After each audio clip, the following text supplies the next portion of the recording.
some countries, sport is like the national pastime. That's But in true. the Philippines, some might say that pageantry is the pastime.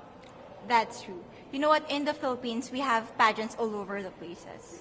Yes, we have pageants in the barangay, in school, national, local. That's why we really love Miss Universe. It's like it's giving pride and putting the Philippines back on the pedestal. That's why there's an added pressure as a candidate coming from a pageant-loving country. But it's a good pressure. I always look up to our former Miss Universe Philippines. They really did well in the competition. And now this is my time to show who I am, to offer what Rabiya can show to the rest of the universe. So I'm very happy, and at the same time, I'm excited to make all my kababayans proud, and hopefully I do. Why do you think it is that the Philippines love pageants? They have appreciation for beauty.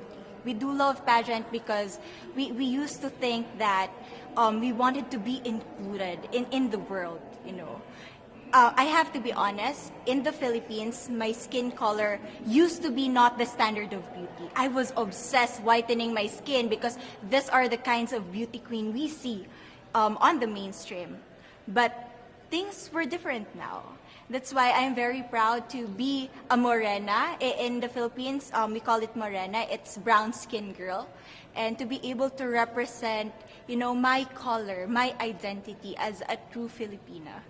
Tell me about your journey to being crowned Miss Philippines. That, in a world that, in a country, I should say, that loves pageants. That must have been a very intense process.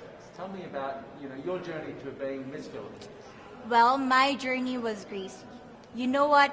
I started to be a dark horse. Nobody noticed me. Nobody knows I was in the competition up until the preliminary and the coronation night. And when I won, I received different comments. Of course, there were people who didn't expect me to do well, who think that I cheated. That's why I need to redeem myself in Miss Universe. I really need to do well in this competition. And the thing is, I love pressure. I love criticism. I get better every day with that. You tell me I cannot do that, I turn to you and I'm going to say that, no, I can do it for myself. Good for you. So how does it feel then to be on the global stage? How do you feel to be here in this moment, right now?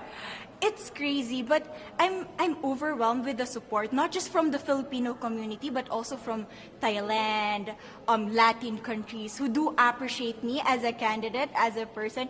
It motivates me that I am beautiful, I can offer so much in this world, and when somebody believes in you, it gives you that extra energy to really do well and perform well. Do you have a sense with the girls, all of the girls competing, you're competing, but is there a sense of camaraderie with all of the girls? Is there a real spirit to, sort of motivate each other to do better? You know what? I have a different idea about Miss Universe. I thought it's going to be very competitive, in a healthy way, well, of course. But now I can see every girl helping each other, from fixing those hairs, from trying to zip up those outfits. It speaks of the closeness and the kind of camaraderie that we want to have. The goal of Miss Universe is not just to crown one girl, but also to build a genuine and long-lasting friendships among us. Would you say within the Miss Universe world, the contestants, is there a sisterhood? Are you sisters? There is sisterhood. I can say I was able to talk to different representatives from different backgrounds, different cultures. And despite our differences, there's so much to be highlighted in what binds us together. And that is because we want to empower women. We want to have our advocacies. We want to speak for the things that we love. And that's a celebration of women and the beauty that we have. So coming out of this week, obviously you would love to be crowned Miss Universe. Of course. And that would be wonderful, of course, for any of you. But what else will you take out of this week? What do you think you'll feel at the end of this week, regardless of the result? How will you be a different person? It's the growth and the development that I was able to have during preparing for this dream. I will be honest, there was a moment that I lost my identity. because I was put under pressure. I was in that position in which I feel like I'm not good enough. I'm not a good representative of my country, but I was able to bounce back stronger.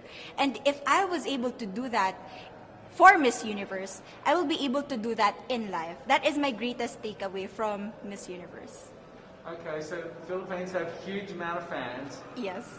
I want you to give us a little bit of a message to the fans here and at home. But send a message. What would you say to all the fans in the Philippines?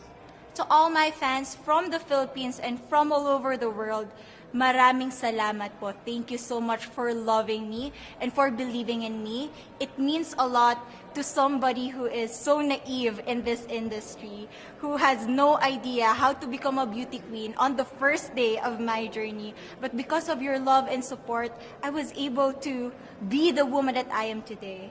And regardless of the result, I may or I may not win the crown, but one thing is for sure, I'm gonna make you all proud.